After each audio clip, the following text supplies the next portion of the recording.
Situé à l'ouest de Nancy, le pays du Toulois jouit d'une situation géographique remarquable. Traversé par 3 affluents de la Moselle, la Bouvade, l'Ingressin et le Thérouin, ce territoire a toujours su exploiter ses cours d'eau. Un passage obligé pour le transport fluvial. Ce sont ainsi de nombreuses marchandises qui sont encore acheminées aujourd'hui par ces voies.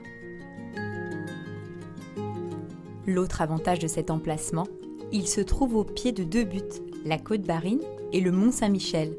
Lorrain celui-ci. C'est ici que le transport fluvial, c'est quelque chose de très important. Il y a beaucoup de péniches qui ont été construites sur place, je ne sais pas si vous le saviez.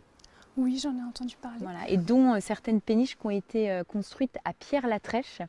Et en fait, il y a un des habitants qui s'appelle Michel Wolf. Il a créé une association puisqu'il a trouvé une péniche qui date de 1945. Et c'est un peu comme vous, c'est-à-dire que le patrimoine, l'histoire, c'est dans ses tripes. Et il s'est dit, je ne peux pas laisser un bateau comme ça dépérir. Ça fait partie du patrimoine. Du coup, il met tout en œuvre, lui et les bénévoles, pour le restaurer. En admiration devant le Pierre-la-Trèche et président d'ailleurs de l'association du même nom, Michel Wolf consacre tout son temps libre à la restauration de cette péniche. Quand j'ai découvert la péniche, c'était il y a 15 ans en arrière, quand je suis venu habiter à Pierre-la-Trèche. Et un ancien collègue, Jojo il s'appelait, m'a dit « Oh, tu vas à Pierre-la-Trèche ? Oh, les chantiers navals de Pierre-la-Trèche et tout. » Et en discutant avec les gens, là ils m'ont dit « Mais il y a un bateau qui traîne le long de la Moselle, là, apparemment c'est à Pierre-la-Trèche, va voir. » Je me suis permis de contacter les gens pour savoir qui voulait sauver ce bateau. Et c'est comme ça qu'on a monté une association.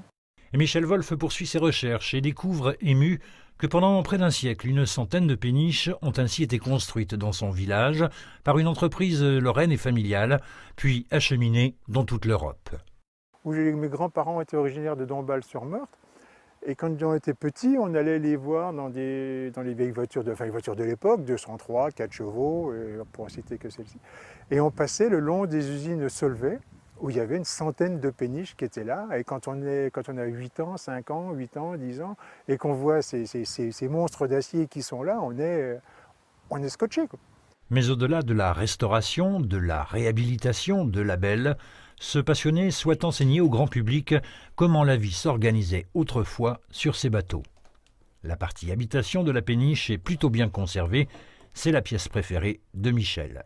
J'imagine une famille qui vivait là avec 2, 3, voire 4. On a appris qu'il y avait même des familles avec 6 enfants qui vivaient là dans un espace très confiné. L'association déploie toute son énergie à trouver des financements et des partenaires afin de réparer la coque rongée par la rouille. Avec, il faut bien l'avouer, une idée bien précise en tête. Il faut imaginer le Pierre-la-Trèche sur l'eau, de nuit, et accueillir une cinquantaine de personnes, donc un concert, on va dire, quasiment semi-privé, et naviguer entre 2 écluses dans un bief, au calme. Et ça serait l'aboutissement. Mais bon, c'est un rêve, mais j'espère que d'ici quelques années, je pourrai le partager avec de nombreuses personnes. 200 000 €, c'est le budget nécessaire à l'association pour permettre au Pierre-la-Trèche de naviguer enfin sur les canaux lorrains.